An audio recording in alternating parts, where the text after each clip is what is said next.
Hi, my name is Elizabeth Moore, and I am a nursing student at Indiana State University, and this is my presentation on sexually transmitted infections.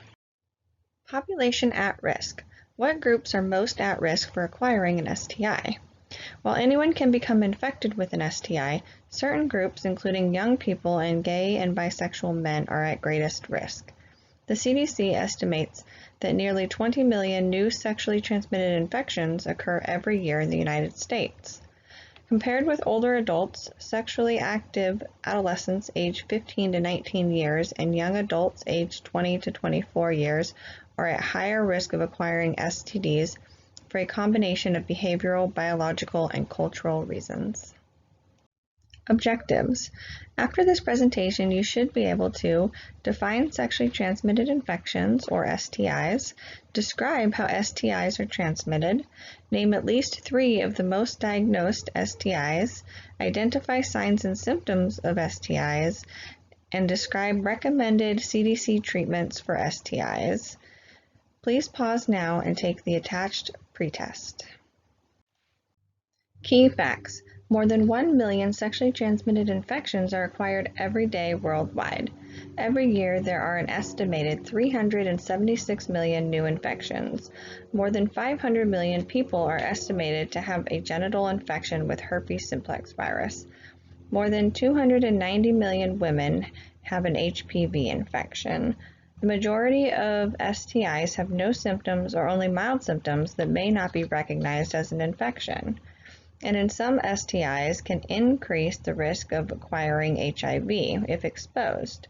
988,000 pregnant women were infected with syphilis in 2016, resulting in over 350,000 adverse birth outcomes, including 200,000 stillbirths and newborn deaths.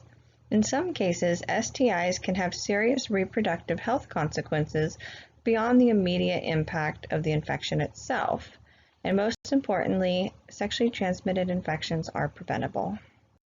Types of sexually transmitted infections. There are 2 main types of STIs, including bacterial and viral. Bacterial include trichomonas, chlamydia, gonorrhea, and syphilis. Viral includes HIV, genital herpes, viral hepatitis B and C, and HPV infections. Risk factors. Anyone who is sexually active risks some degree of exposure to a sexually transmitted infection. Factors that may increase that risk include having unprotected sex, vaginal or anal penetration by an infected partner who isn't wearing a condom significantly increases the risk of getting an STI. Improper or inconsistent use of condoms can also increase that risk. Oral sex may be less risky, but infections can still be transmitted without the use of condoms. Sexual contact with multiple partners. The more people that you have sexual contact with, the greater your risk. A history of STIs. Having one STI makes it much easier for another STI to take hold. Rape or sexual assault. Dealing with rape or assault can be difficult, but it is important to see a doctor as soon as possible so that you can receive screening, treatment, and emotional support. Misuse of alcohol or recreational drugs. Substance misuse can inhibit your judgment, making you more willing to participate in risky behaviors.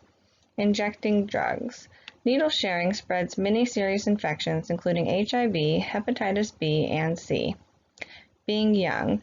Half of the STIs occur in the population between the ages of 15 and 24.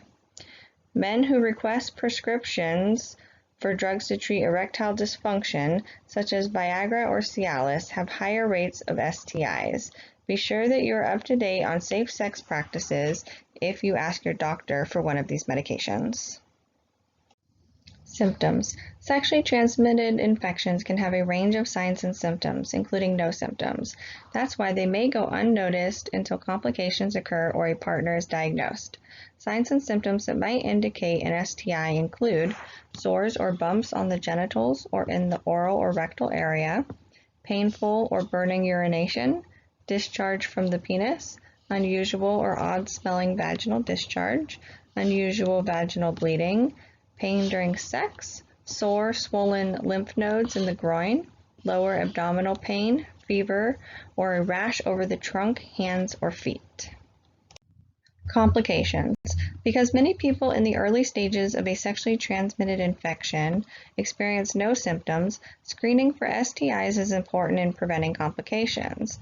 Possible complications include pelvic pain, pregnancy complications such as stillbirths and miscarriages, eye inflammation, arthritis, pelvic inflammatory disease, infertility, heart disease, and certain cancers such as HPV-associated cervical and rectal cancers. Diagnosis. If your sexual history or current signs and symptoms suggest that you may have a sexually transmitted infection, laboratory tests can identify the cause and detect co-infections you might have. Blood tests can confirm the diagnosis of HIV or later stages of syphilis. Some STIs can be confirmed with urine samples.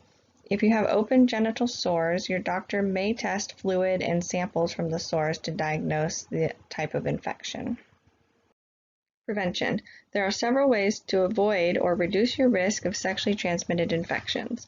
The most effective way to avoid STIs is to abstain from sex.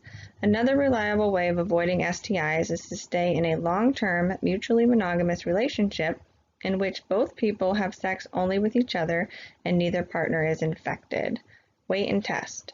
Avoid vaginal or anal intercourse with new partners until you have both been tested for STIs. Getting vaccinated. Getting vaccinated early before sexual exposure is also effective in preventing certain types of STIs. Vaccines are available to prevent HPV, hepatitis A, and hepatitis B. Use condoms and dental dams consistently and correctly. Always use a new condom, never reuse them. Condoms made from natural membranes are also not recommended because they're not as effective at preventing STIs. Keep in mind that while condoms reduce your risk of exposure to most STIs, they provide less protection for infections involving exposed genital sores, such as HPV or herpes. Also, non-barrier forms of contraception, such as birth control pills and IUDs, do not protect against STIs. Don't drink excessively or use drugs. If you're under the influence, you're more likely to take sexual risks. Communicate. Before any serious sexual contact, communicate with your partner about practicing safer sex. Consider male circumcision. There's evidence that male circumcision can help reduce a man's risk of acquiring HIV from a woman who is infected by as much as 60%. Male circumcision may also help prevent transmission of genital HPV and genital herpes. Consider pre-exposure prophylaxis. The FDA has approved the use of combination drugs to reduce the risk of sexually transmitted HIV infections in people who are at high risk. If you consider yourself one of those people, please talk to your doctor about those options. Screenings. The one STI screening test suggested for everyone ages 13 to 64 is a blood or saliva test for HIV. Experts recommend that people at high risk have an HIV test every year. There's a high incidence of hepatitis C in people born between 1945 and 1965. Since the disease often causes no symptoms until it's advanced, experts recommend that everyone in that age group be screened for hepatitis C. Pregnant women, women aged 25 and older, women under the age of 25 who are sexually active, men who have sex with men, people with HIV, and anybody with a new partner should also be screened. Treatment. Sexually transmitted infections caused by bacteria are generally easier to treat. Viral infections can be managed but not always cured. If you are pregnant and have an STI, getting treatment right away can prevent or reduce the risk of your baby becoming infected. Often a single dose of antibiotics can cure many sexually transmitted bacterial and parasitic infections, including gonorrhea, syphilis, chlamydia, and trichomonas. Antiviral drugs are used to treat HIV, genital herpes, viral hepatitis B, C, and HPV. Although antiviral drugs keep the infection in check for many years, you can still transmit the virus, although the risk is lower. The sooner you start treatment, the more effective it is. If you take your medications exactly as directed, it's possible to reduce your virus count so low that it is hardly detected.